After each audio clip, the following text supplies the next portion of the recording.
ए दुनिया रे जो छुआ जन्म हुए जन्म हो प्रथम मार स्नेह मार ममता मार छाईपण तो खोजे मार पृथुल स्तन दुई धार आधार क्षीर टिके खोजे किंतु हे मां मु जन्म दिनु मार स्नेह पाइनी मार वक्षजरु क्षीर टिके पीनी मार से शांत कांत कोमल पोड़े टिके आश्रय सोईनी पिला दिन मु मातृ स्नेह रु वंचित सत्यवती पचाला कोन तुम मां मरि जाईची चमके उठिला देवव्रत करा देवी सुरेश्वरी भगवती गंगे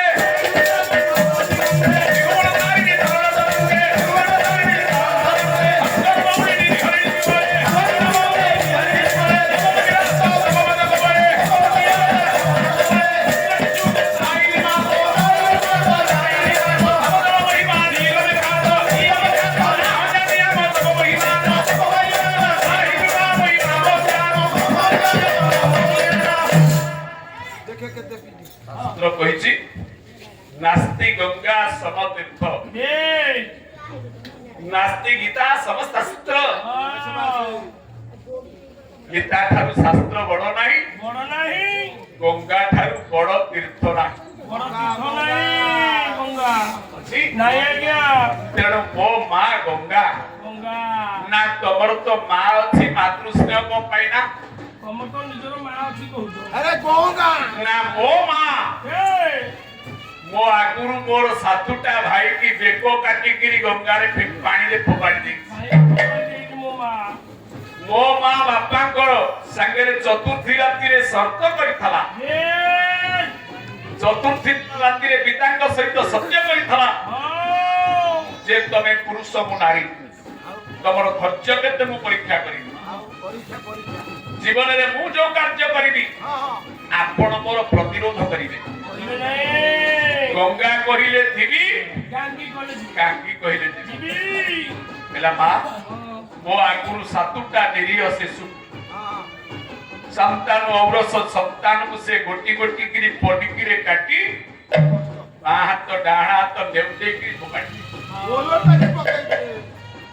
मते जते बेले अष्टम गर्भरे पाइला मते मध्य दरिया कूले रे पडिकी रे काटिया को ए बाबा राजा संतान को धैर्य च्युता हिसी पुरा धर्म अर्थ ऐश्वर्य वीर्य को रक्षा करिबा पाई चतुर्थी रातिर सत्य शर्त को सब पछुक पकई राजा संतान डाकी देले गंगा तू माना राक्षसी सेई दिन गंगा माता हेले अंतर ध्यान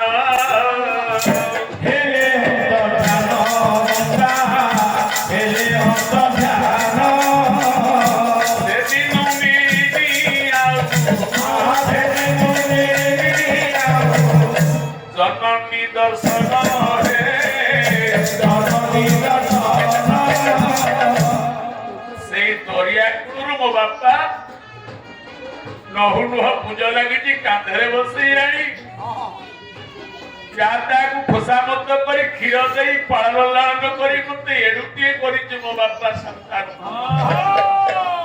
हजार थर जन्म पाइले मो बापा ऋण मु सुझी परिबिनी तेणु मो बापा को आपण भल पाउछंती मो मार शून्य स्थान को पूर्ण करिया पाई तोरी पणत तळे टिके स्नेह पाइबा पाई मु निजुकु ए संसार जीवन रो मृत घोषणा करि देबी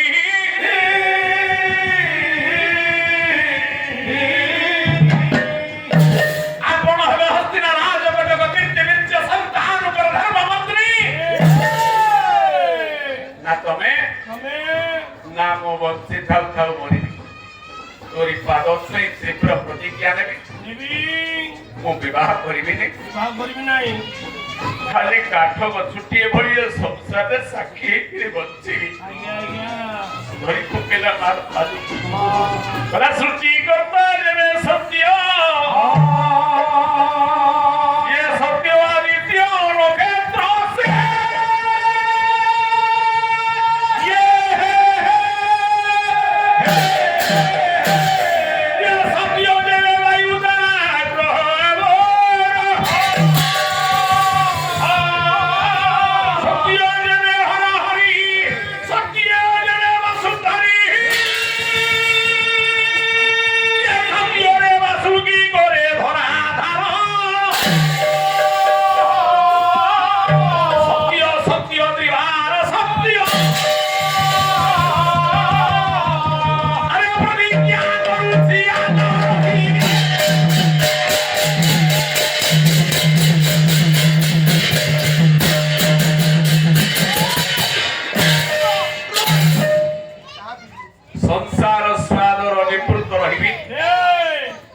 मो माँ बाप को विवाह करेबी मार शून्यस्थान में सत्यवती के नहीं पहुंचे से दिन ठारू महान प्रतिज्ञा करिबार ताको ना भीष्म होई गला देवव्रत होई गले भीष्म एई भीष्म दिने रथरे रास्ता रे जाऊ जाऊ आखि आगे गोटे अजगर साप सोईछि सारे अजगर सापटी सोईछि अजगर दुष्टं तत्रं सरिसृपाणा पथ प्रतिबंधक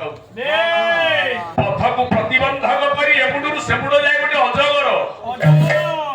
गुडाए चुचुतरा बेंगो खाई की सोईछि जीर्ण होउनि सेदिन अटकी गला पितामह भीष्मंकर रथ डाकिले कहले हे अजगर बोलरे कहूछि मो रास्ता छाड़ी दे अजगर तो गुडाए खाई दे कि खाली मोटी जाई पारु ना खाली मोटी हो बेंगो मुसा खाई दे तीन थर कहले हट मो रास्ता रो हटी जा कहूछि तृतीय थर जते बेले न हटिला पितामह भीष्म दक्षिण हस्तरे तुणीरु काढी देले उटिए सर साप पेट मझिरे भर्ती करी दक्षिण दिग को फिंगी देले सब मां भौणी पूछ सुनो ये सापटी पड़िला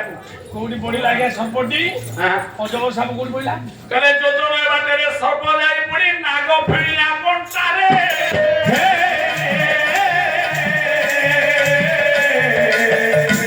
ये साही साही बोली उच्च स्वरे पड़ी सापटी चित्कार करे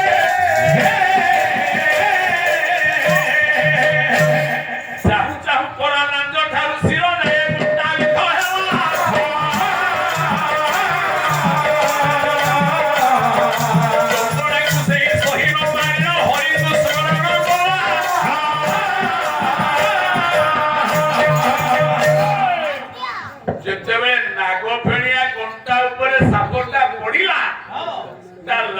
ठारू मुंड जाए हजार हजार लक्ष लक्ष कोंटा भर्ती गला सापटी कहला मु तो देखिनी चक्षुस्रवा सर्प भगवान नारायण को साक्षी देला कहला प्रभु ए दंड जहां पाई मु भोगुचे ताकू एही दंड मिलू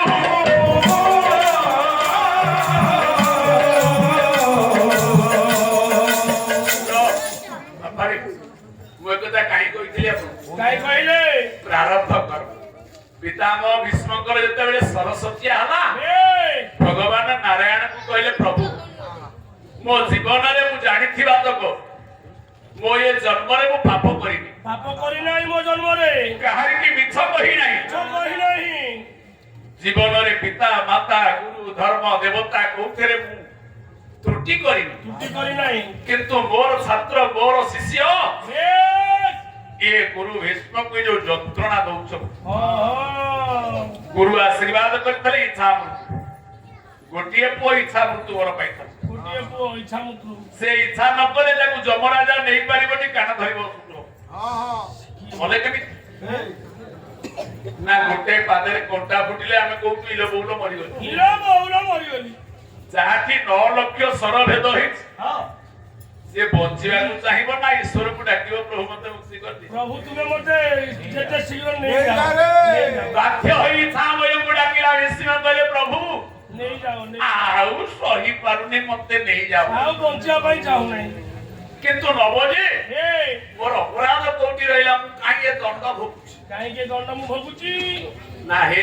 पितामह आज्ञा आपण भूली जाइछो आपण ये जुगे रे नहीं सत्य जुगरे आपण जने वीर प्रतापशाली प्रतिभाशाली शक्तिमान राजा थिलो आपण रथ चालन करी गला बेले गोटे अजगर साप को पथरु फोपाडी दो से पडिथला नागपेणिया कोंटारे पडिथला जहाटा आपण 7 जन्मर कथा भूली जाइछो आपण सिना भूली जाइछथि दैव भूलिबोनी जुग अंतर होइले प्रारब्ध कर्म दिने जे फळिबो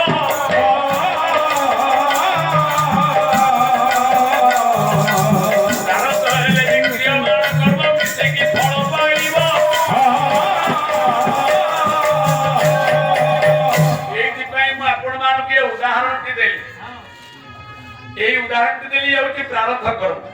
କୋଉ ଯୁଗରେ ପିତାମହ ଭୀଷ୍ମ ଗୋଟେ ରାଜା ଥାଇ ଗୋଟେ ସାଧୁକୁ ଫୋପାଡ଼ି ଥିଲେ ନାଗ ଭଣିଆ କଣ୍ଟା ଯେତିକି କଣ୍ଟା ଫୁଟିଥିଲା ତାଙ୍କଠି ସେତିକି କଣ୍ଟା ଫୁଟିଲା ଆମେ ତ ସାଧାରଣ ମଣିଷ ଓ ଜ୍ଞାନୀମାନ ବନ୍ଧୁମାନ ମା ମାନେ ଭଉଣୀମାନ ଝିଅମାନେ ଯେତେ ଅଛ ଯୋଉ କାମ ଆମେ କରୁଛେ 3 ଥର ଭାବି ଚିନ୍ତିକିରି ସେ କର୍ତ୍ତବ୍ୟ କରିବା କାରଣ ସେ କର୍ମ ଫଳ ଆମ ଡିପୋଜିଟ୍ ତାକୁ କେହି ଭଗବାନ ମଧ୍ୟ ନେଇ ପାରିବେ ନାହିଁ ସେ କହିଛନ୍ତି ମୋ କର୍ମ ତ ମୁଁ ଭୋଗୁଛି